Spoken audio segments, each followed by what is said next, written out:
El terrorismo no es cualquier clase de violencia que causa terror. Lamentablemente, el término se ha politizado mucho.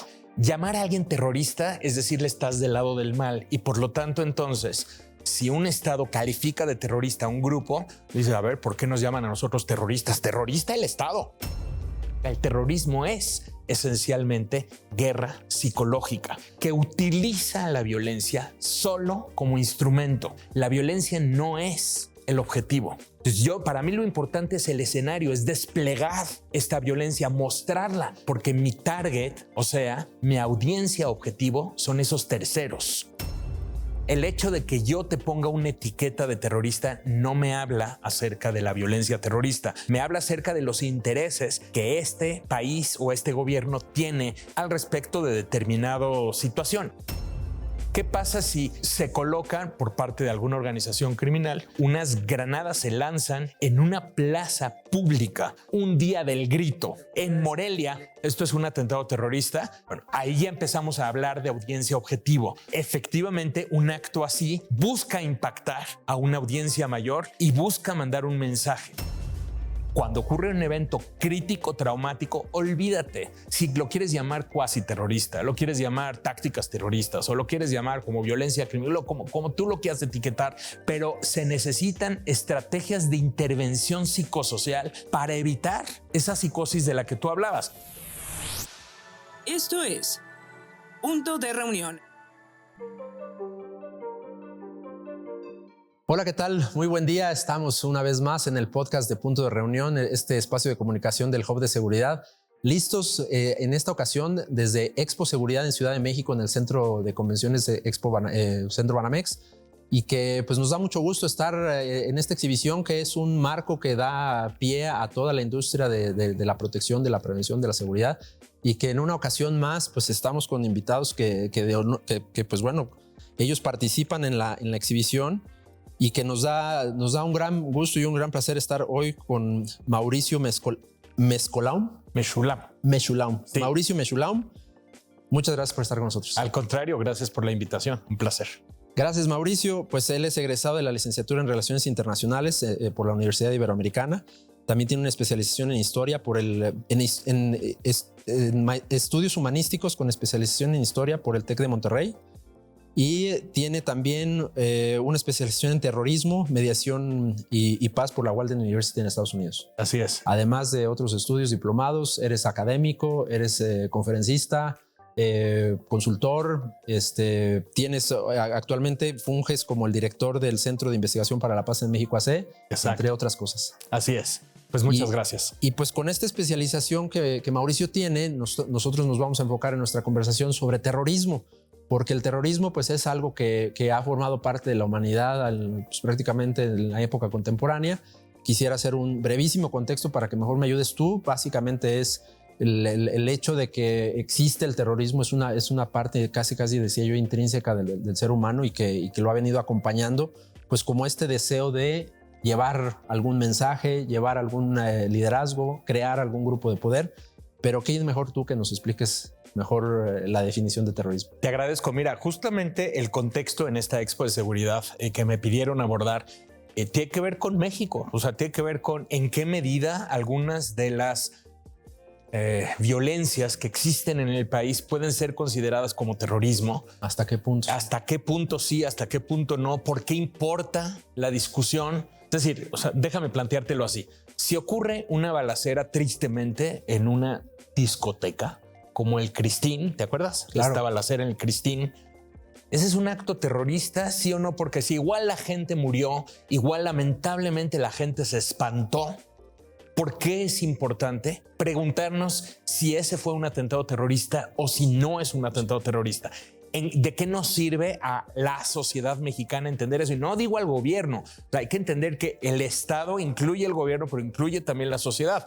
Por ejemplo, incluye los medios de comunicación, incluye actores de la sociedad civil. ¿Qué hacemos como sociedad civil cuando ocurre una situación así?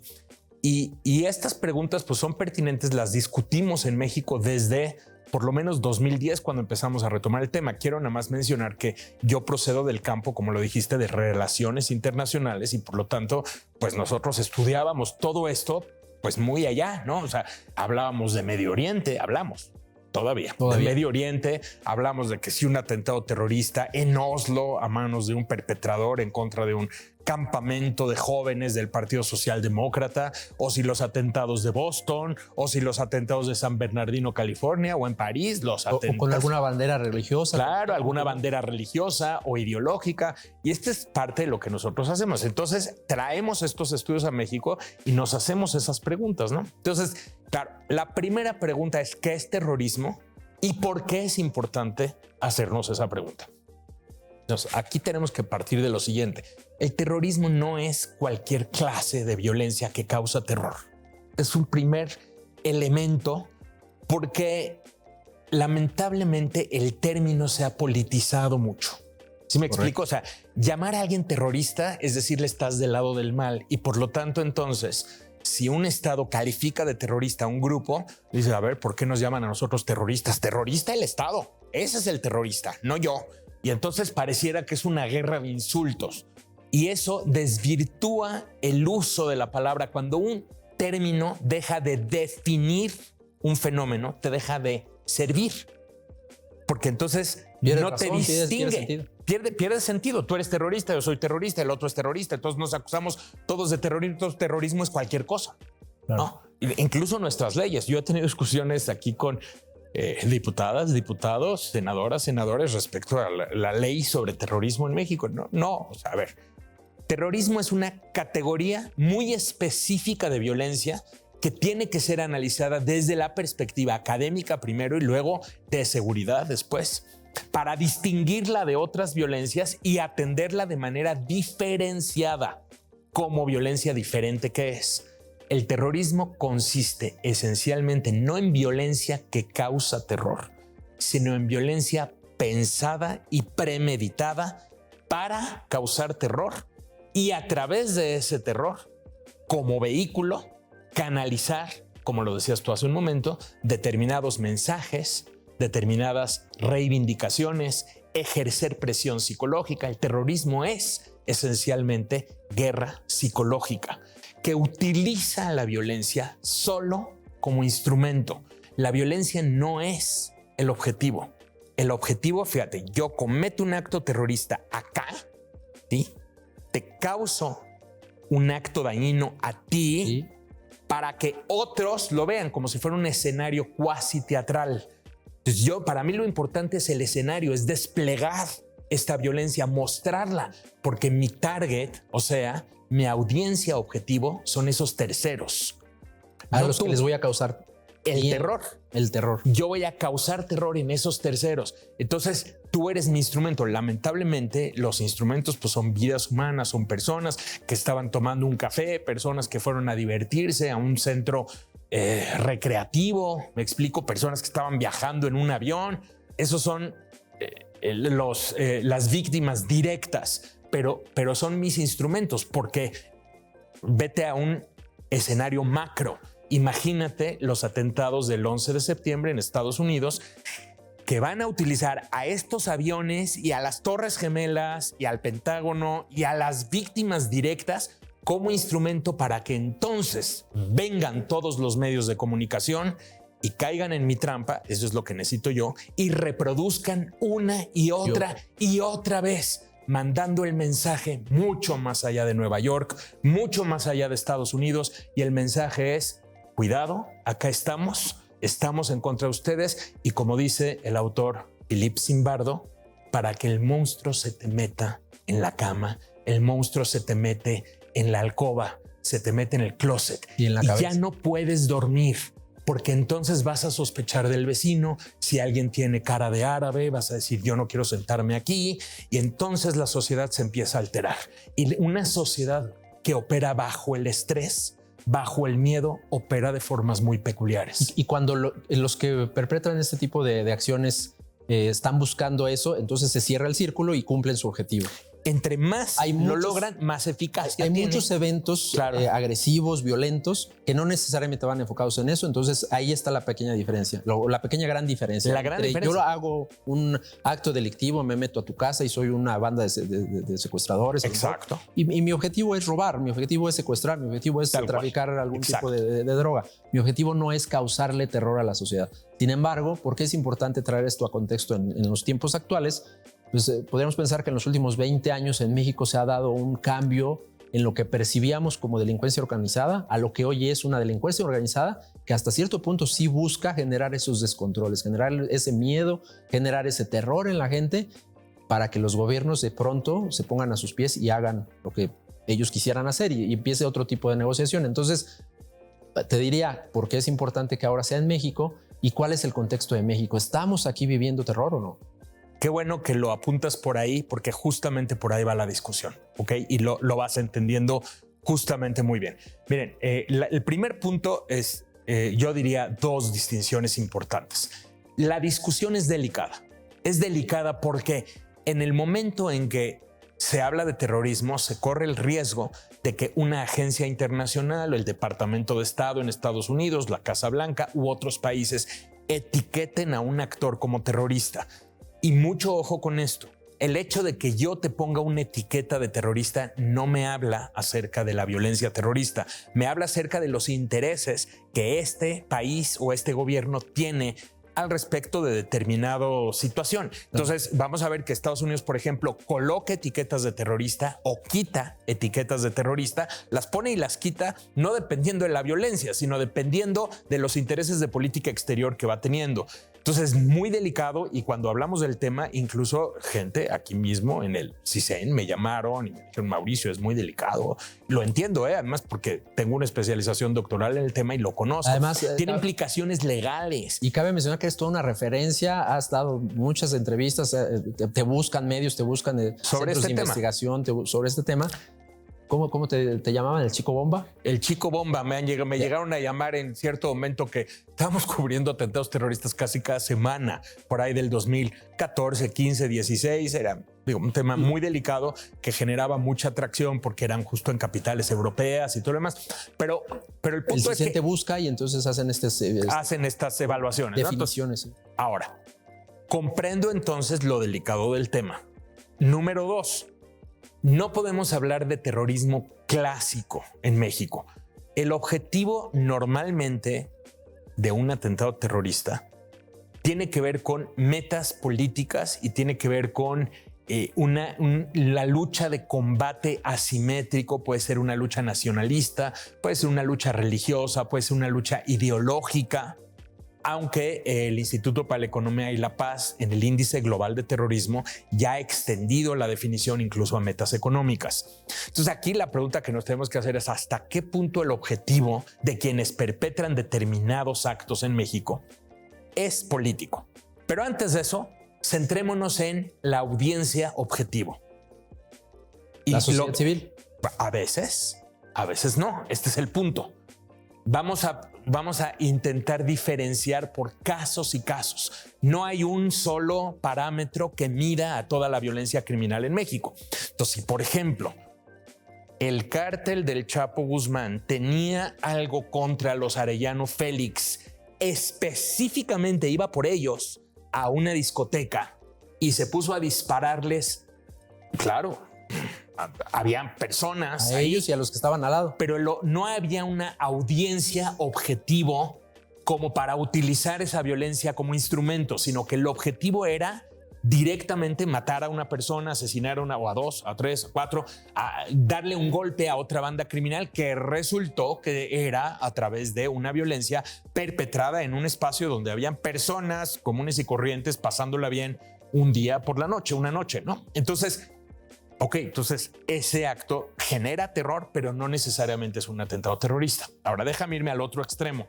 ¿Qué pasa si se colocan por parte de alguna organización criminal unas granadas, se lanzan en una plaza pública un día del grito? Te voy a decir Morelia, el ejemplo más... bueno, ese fue real también. En Morelia. Te voy a decir uno real. No, esto es real. Esto es real. Se lanza las bombas donde aparentemente no hay O sea, no se están lanzando unas bombas por una organización criminal a la que yo quiero atacar, sino que se están lanzando en contra de población que iba a dar el grito un día de la independencia. Esto es un atentado terrorista. Bueno, ahí ya empezamos a hablar de audiencia objetivo. Efectivamente, un acto así busca impactar a una audiencia mayor y busca mandar un mensaje. Entonces, ahí la siguiente pregunta es: ¿un mensaje político o las metas de la organización son estrictamente económicas? Eso ya nos lleva a otra discusión, pero eso lo podemos platicar en otro momento. Las metas de las organizaciones criminales en México son exclusivamente económicas, o de pronto también puede ser que hayan metas políticas, ¿no? Por ejemplo, si yo lanzo una granada otra vez o un artefacto explosivo en contra de un medio de comunicación que no es una organización criminal rival, ni tampoco es Televisa, Reforma, o sea, exacto. Entonces estoy lanzando un artefacto explosivo utilizando la violencia como instrumento para generar miedo y se cumplan determinadas metas que yo estoy deseando que se cumplan, que se informe de cierta manera o que se deje de informar o que se cubran las noticias como yo quiero que las cubran, etcétera. Hay un ejemplo muy reciente, el acoso que había por saquear centros comerciales, tiendas de autoservicio, cuando se daban los gasolinazos, terminandito el sexenio de Enrique Peña Nieto. Sí, sí, claro. Y de pronto se hacía una psicosis que te avisaban en redes de chat de que quién sabe quién inventaba los mensajes, pero alguien decía: vamos a saquear tal plaza, no se aparezcan a partir de las 6 de la tarde. Y nadie íbamos. Y entonces generaban presión esos grupos hacia otros grupos. ¿Ese es un ejemplo de terrorismo? Ahí tienes un ejemplo, bueno, mira, de todas las áreas grises. Definitivamente es un acto violento que va a generar terror.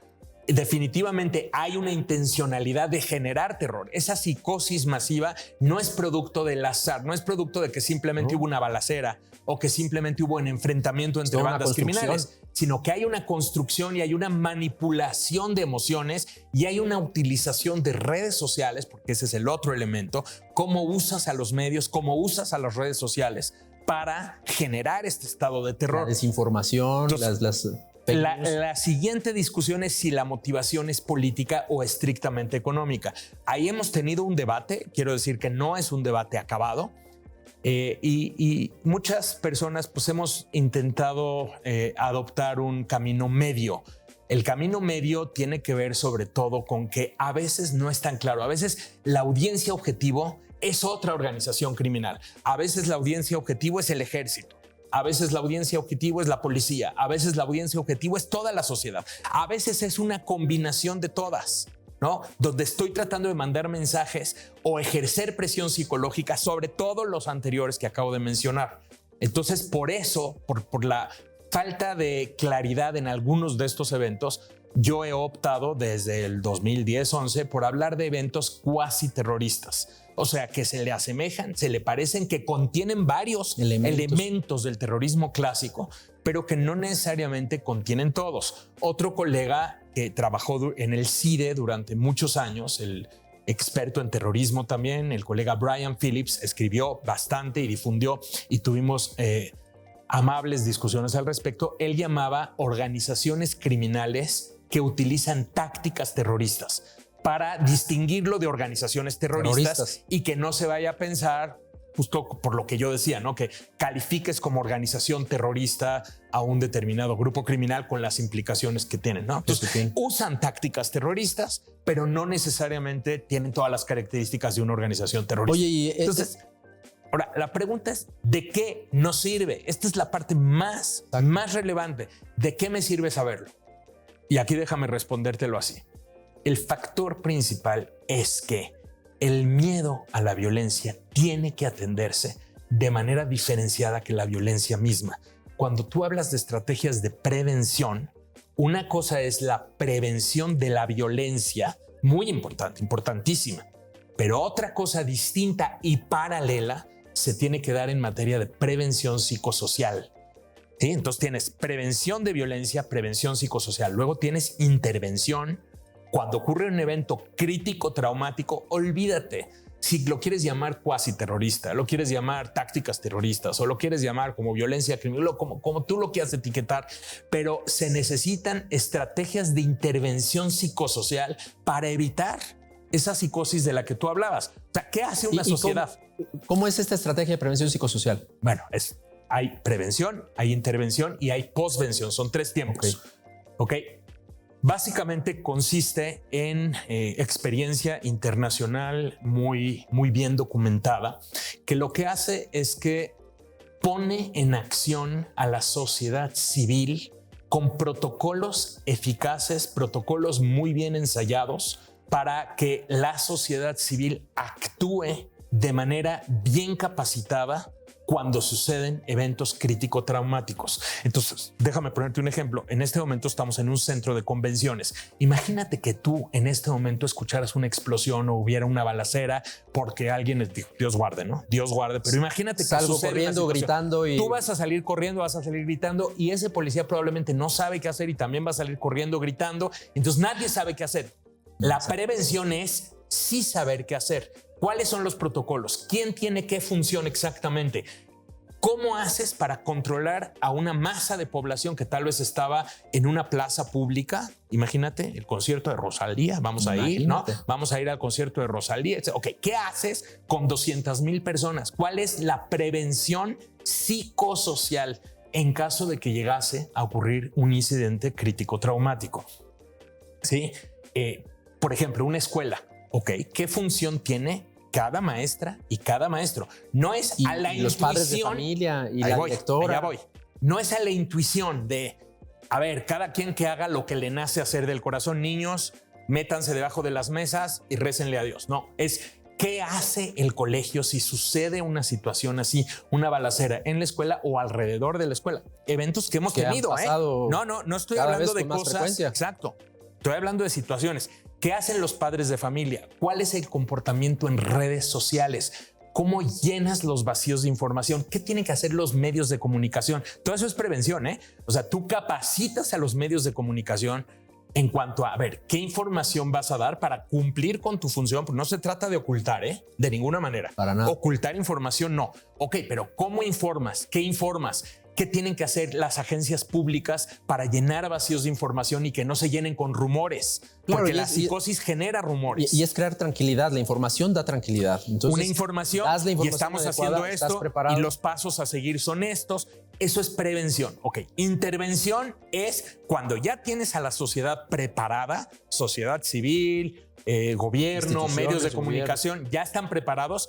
Intervención es el momento en el cual ocurre el evento y cada quien hace su trabajo. Y postvención es, tienes que llevar a cabo juntas de evaluación, juntas de qué pasó, qué hicimos bien, qué tenemos que ajustar, en qué nos salió bien, en qué no salió bien, y eso me regresa a la prevención, ¿entiendes? Entonces tienes prevención, intervención, postvención psicosocial.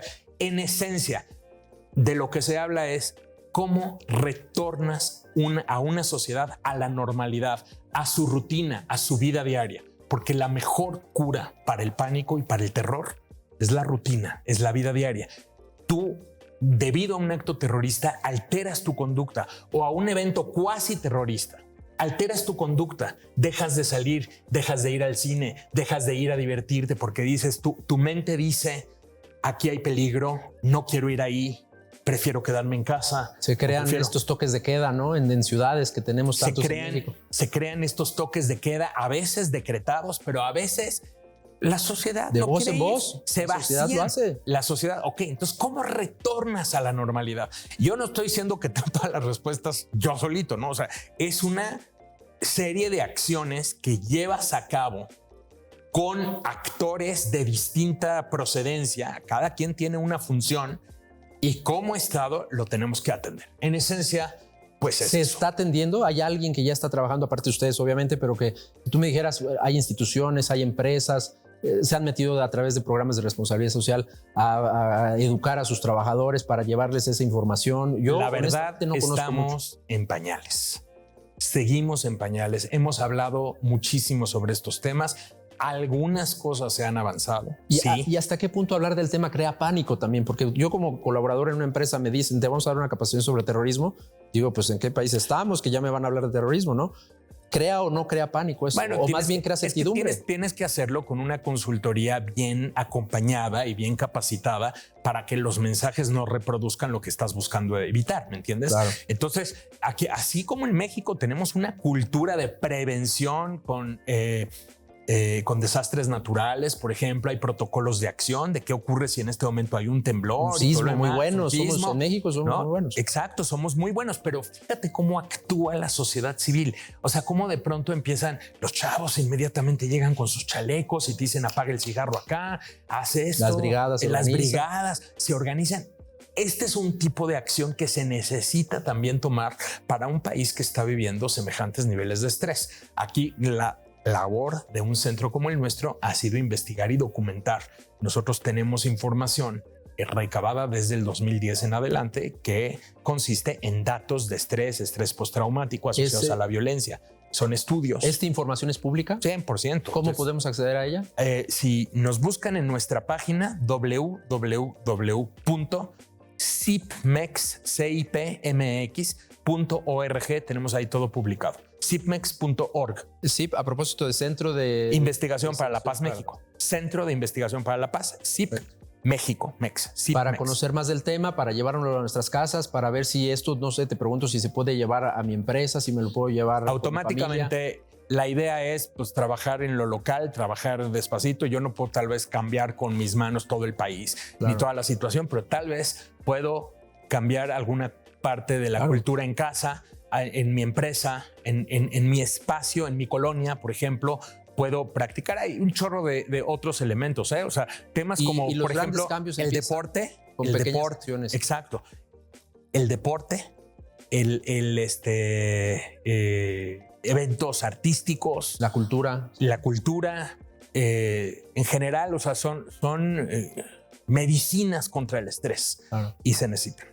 Y se necesitan muchísimo en un país como México, que pues estamos de pronto entrando subidas y bajadas, oleadas de violencia, regresamos, ciudades entran a casos críticos, de pronto se componen, ¿no? La sociedad, academia, todos los involucrados intervienen, pero pues gracias a centros de investigación como el que tú diriges, se está llevando a cabo ya ciertas acciones muy concretas y ojalá que todos nuestros guardavidas, como les decimos a los que nos escuchan en este podcast, exacto, lleven a cabo pues también su labor, ¿no? Decía yo, con pequeñas acciones se llevan a grandes cambios y grandes transformaciones que empiezo en mi casa, con mi familia, con mi vecino, con mi comunidad, con mi ciudad y con mi estado, ¿no? Exacto. Y de ahí nos vamos. Y también digo que se vuelva parte de la cultura tener un acompañamiento adecuado.